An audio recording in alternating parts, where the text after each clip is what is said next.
how can you coach and lead as a Scrum Master, your team members, your product owner, maybe even other Scrum Masters in the organization when you don't have the quote-unquote authority to make that happen?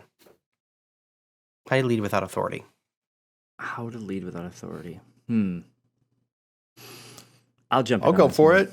Oh, you're going to jump in? Oh, you want to go? No, I'll back off. Fight. Thumb wrestle? Okay. I'll go for it. Without authority is a tricky one because the best shot that you have is influence and by way of example. So if you hope to coach and lead other members or teach, you need to be coachable, leadable, and teachable yourself.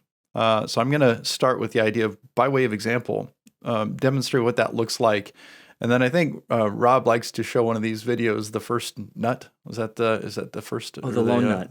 The lone nut. There we go. And it's the first follower that ends up making an influence. So all it takes is one to be able to kind of grasp hold of what it is that you're trying to communicate by way of example, and you'll start to see that chain effect in a group of people that are ready to grow. So that's what I think. Okay, Rob, it's your turn now. All right, I'm in.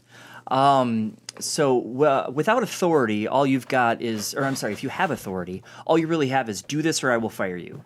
Do this or there'll be a consequence. Do this and I'll give you $50. You don't always get people's best work this way. But if you have a great idea, or if you know a new path to go that's better than what we were doing before, and you can fire everyone up to follow you down this path, by definition, you're a leader. Right? So if you think about a leader as somebody who blazes the trail or somebody who takes the risk and they're first at something, but people actually follow them because they think it's a good idea, now you're a leader. Otherwise, you're just a crazy person blazing a new trail. And so these are the types of people that we need as Scrum Masters. The types of people that have good ideas and they're able to communicate these good ideas to others. And they're like, oh yeah, that sounds like a great idea. I want to do that stuff too.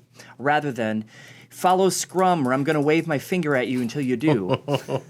That doesn't get Scrum Masters very far. No, and sadly, I see it a lot. People are using the stick and the carrot as opposed to just commanding followership. Yeah.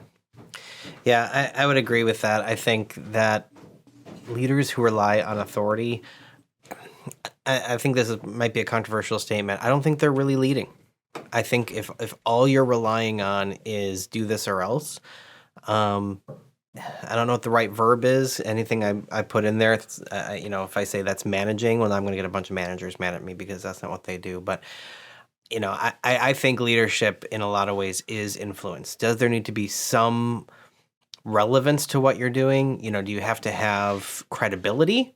Yeah, absolutely. You can't just wander into an organization off the street and say, you've never heard of me, but I'm going to try to influence you now. Like, there's got to be some level of credibility, and why should I listen to you in the first place established? So I think I'd start by establishing some credibility. Maybe that's by listening. Maybe that's by learning. Maybe that's by just engaging in dialogue and showing that you understand and that you care about what's going on. And then secondly, I think you start to ask a lot of questions. You start to demonstrate the impact of what you're suggesting. If you just say, well, trust me, this is going to work. I may or may not have reason to trust you. Can I show an example of why my idea is relevant to you and what you might stand to gain from it? That I think is a much more powerful way to lead and influence others when you don't have the authority to make them do what you're saying. Hey, thanks for watching that video. Did you like what you heard?